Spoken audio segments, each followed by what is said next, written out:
নমস্কার বন্ধুরা, WB top tuition ক্লাসের পক্ষ থেকে তোমাদেরকে স্বাগত। আজ আমরা ক্লাস 7-এর মডেল কোশ্চেনের পেপার 1-এর যে ভূগোলের কোশ্চেনগুলি আছে সেগুলির সমাধান করব।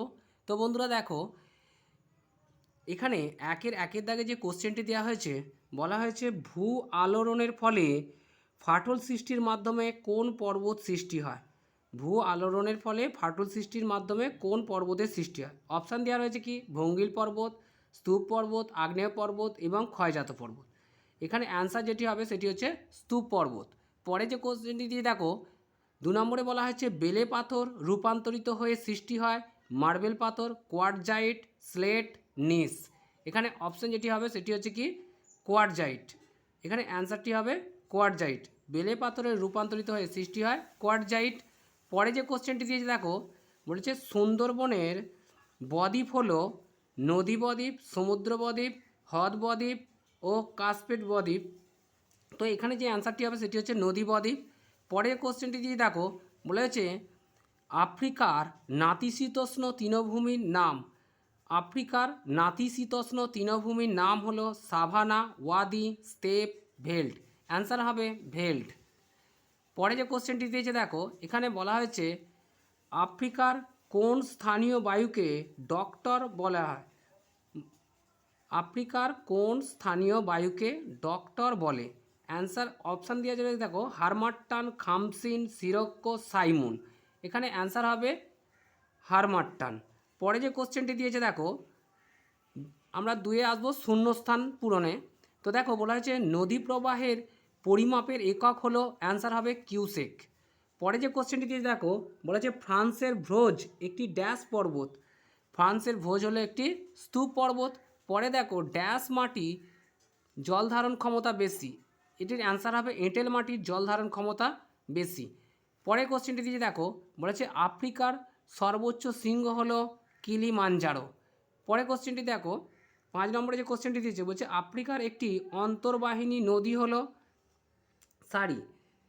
পরে যে কোশ্চেনটি দেখো, এখানে বলা হয়েছে 3 নম্বরে কোশ্চেন করা আছে, বলছে অনধিক 30টি শব্দের মধ্যে নিচের প্রশ্নগুলি উত্তর দাও। এখানে বলছে লোয়েস সমভূমি কাকে বলে।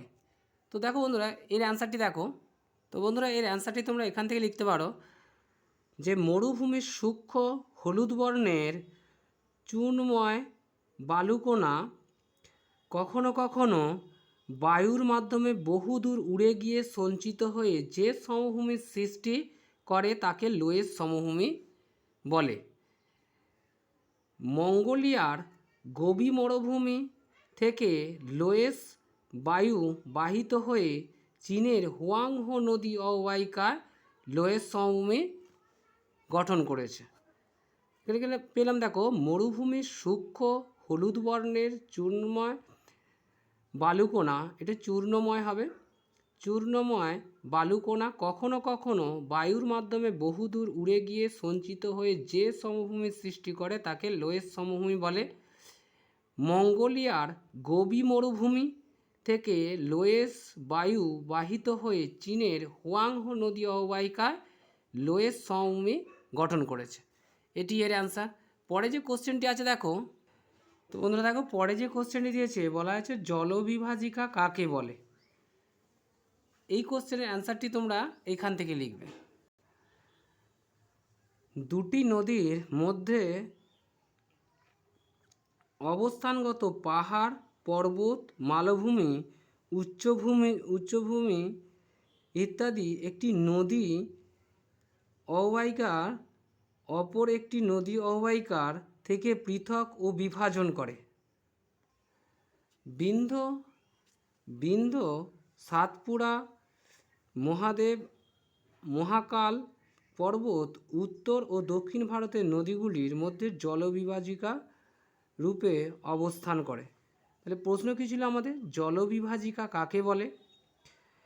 দুটি নদীর মধ্যে অবস্থানগত পাহাড়, পর্বত, মালভূমি, উচ্চভূমি ইত্যাদি একটি নদী অববাহিকাকে অপর একটি নদী অববাহিকা থেকে পৃথক ও বিভাজন করে, একে জলবিভাজিকা বলে। বিন্ধ্য পর্বত ও সাতপুরা, মহাদেব, মহাকাল পর্বত ও উত্তর ও দক্ষিণ ভারতের নদীগুলির মধ্যে জলবিভাজিকা রূপে অবস্থান করে। পরে যে কোশ্চেনটি দিয়েছে দেখো, তোমরা এই অ্যান্সারটিও দিতে পারো, বইয়ের এই অ্যান্সারটা, যে উঁচু পাহাড়ি অঞ্চলে যখন বৃষ্টি হয় সেই বৃষ্টির জল ভূমির ডাল বরাবর বিভিন্ন দিকে বয়ে যায়, অর্থাৎ কোনো পাহাড় এর চূড়ার অংশটা বৃষ্টির জলকে বিভিন্ন দিকে ভাগ করে বা বিভাজন করে, তাই একে জলবিভাজিকা বলে। এটিও হবে। পরে যে কোশ্চেনটি আছে দেখো, তো বন্ধুরা পরে আমাদের যে কোশ্চেনটি দিয়েছে বলা হয়েছে শিলা থেকে কিভাবে মাটির সৃষ্টি হয়। তো শিলা থেকে কিভাবে মাটির সৃষ্টি হবে তোমরা এই অ্যান্সারটি লিখতে পারো। তো দেখো এখানে প্রশ্নটি বলা হয়েছে শিলা থেকে কিভাবে মাটি সৃষ্টি হয়, এর অ্যান্সারটি এখানে দেওয়া রয়েছে। তো শিলা থেকে মৃত্তিকা সৃষ্টি হওয়ার প্রক্রিয়াকে বলা হয় পেডোজেনেসিস। এটি কয়েকটি পর্যায়ক্রমিক পদ্ধতিতে সৃষ্টি হয়, যা নিম্নে বর্ণনা করা হলো। প্রথম পর্যায়ে কী আছে, আবহ বিকার। এই পদ্ধতিতে বিভিন্ন প্রাকৃতিক শক্তি যেমন নদী, বায়ু, বৃষ্টিপাত, সমুদ্র তরঙ্গ প্রভৃতি দ্বারা বহুদিন ধরে আদি শিলা ক্ষয়প্রাপ্ত হয়ে চূর্ণ বিচূর্ণ হয়। 2 নম্বর পয়েন্টে কী বলা হয়েছে দেখো, সংযোজন। এরপর ওই চূর্ণ বিচূর্ণ শিলার সঙ্গে বিভিন্ন জৈব পদার্থ যেমন ঝরে পড়া পাতা, মৃত ও পচনশীল উদ্ভিদ ও প্রাণীদেহ প্রভৃতি মিশ্রিত হয়। পরের পয়েন্টটিকে বলা হয়েছে অপসারণ। তৃতীয় পর্যায়ে বৃষ্টির জল, নদীর জল, সমুদ্র তরঙ্গ প্রভৃতির মাধ্যমে ওই চূর্ণ বিচূর্ণ শিলাখণ্ডের কিছুটা অপসারিত হয়। পরে যে পয়েন্টটি দেওয়া হয়েছে দেখো, এখানে বলা হয়েছে রেগোলিথের উৎপত্তি। অপসারণের পর যে অবশিষ্ট অংশ পড়ে থাকে তাকে বলা হয় রেগোলিথ। এই রেগোলিথই হলো মৃত্তিকার মূল উপাদান। যদি প্রশ্ন আসে মৃত্তিকার মূল উপাদান কি, তখন তোমরা এই অ্যান্সারটি দেবে, এইখান থেকে এইটুকু অ্যান্সারটি দিয়ে দেবে যে রেগোলিথই হলো মৃত্তিকার মূল উপাদান। এভাবে কালক্রমে বিভিন্ন ভৌত রাসায়নিক পরিবর্তনের মাধ্যমে এই রেগোলিথ ভূত্বকের ওপর খনিজ ও জৈব পদার্থ সমৃদ্ধ পাতলা কোমল স্তর রূপে বিকাশ লাভ করে, যা মাটি নামে পরিচিত। পরে যে কোশ্চেনটি আছে দেখো, পরের কোশ্চেনটিতে বলা হয়েছে পূর্ব আফ্রিকায় গ্রস্ত উপত্যকা সৃষ্টি হয়েছে কেন। তো এই প্রশ্নের যে অ্যান্সারটি তোমরা লিখবে, তো বন্ধুরা এর অ্যান্সারটি তোমরা এখান থেকে লিখবে। পূর্ব আফ্রিকার ভূপ্রকৃতি একটু অন্যরকম। ভূ আলোড়নের ফলে ভূপৃষ্ঠের ফাটল তৈরি হয়েছে। দুটো ফাটলের মাঝের অংশ নিচের দিকে বসে গিয়ে তৈরি করেছে গ্রস্ত উপত্যকা। গ্রস্ত উপত্যকা অঞ্চলে বহু হ্রদ দেখা যায়। গ্রস্ত হ্রদগুলো দৈর্ঘ্য ও গভীরতা অনেক বেশি। টাঙ্গানিকা, মালাউই, রুডলফ, অ্যালবার্ট এগুলি সবই হলো এই রকম হ্রদ, অর্থাৎ গ্রস্ত উপত্যকা দ্বারা এই সমস্ত হ্রদের সৃষ্টি হয়েছে। তো বন্ধুরা দেখো আমি আরেকবার বলে দিচ্ছি, পূর্ব আফ্রিকার ভূপ্রকৃতি একটু অন্যরকম। ভূ আলোড়নের ফলে ভূপৃষ্ঠের ফাটল তৈরি হয়েছে। দুটো ফাটলের মাঝের অংশ নিচে বসে গিয়ে তৈরি করেছে গ্রস্ত উপত্যকা। গ্রস্ত উপত্যকা অঞ্চলে বহু হ্রদ দেখা যায়। হ্রদগুলোর দৈর্ঘ্য ও গভীরতা অনেক বেশি। টাঙ্গানিকা, মালাউই, রুডলফ, অ্যালবার্ট এগুলি সবই এই রকম হ্রদ, অর্থাৎ গ্রস্ত উপত্যকা তৈরি এই সমস্ত হ্রদ। পরে যে কোশ্চেনটি দিয়েছে দেখো, বলা হয়েছে নিম্নগতিতে নদীর কার্যের ফলে সৃষ্ট ভূমিরূপের পরিচয় দাও। তো বন্ধুরা এই অ্যান্সারটি তোমরা এখান থেকে লিখবে।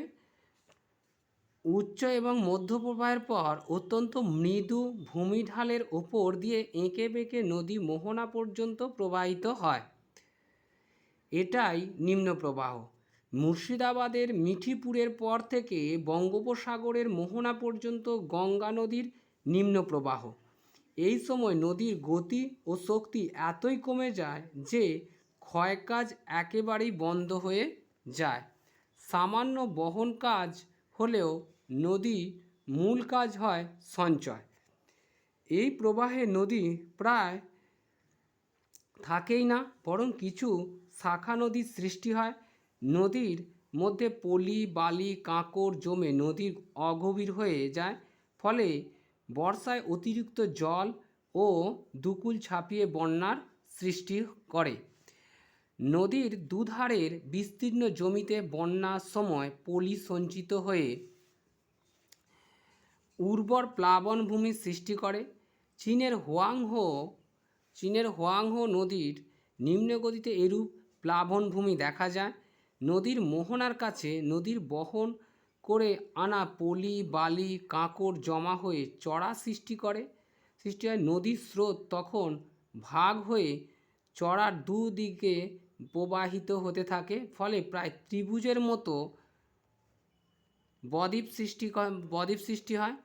উদাহরণস্বরূপ গঙ্গা ব্রহ্মপুত্র মিলিত বদ্বীপ সমভূমি। এইটুকু লিখলেই হবে। তো বন্ধুরা, আজ এই পর্যন্তই। তোমাদের পরের যে মডেল কোশ্চেন পেপারে যে সেটগুলি আছে আমরা পরের ক্লাসে খুব তাড়াতাড়ি সমাধান করে দেবো।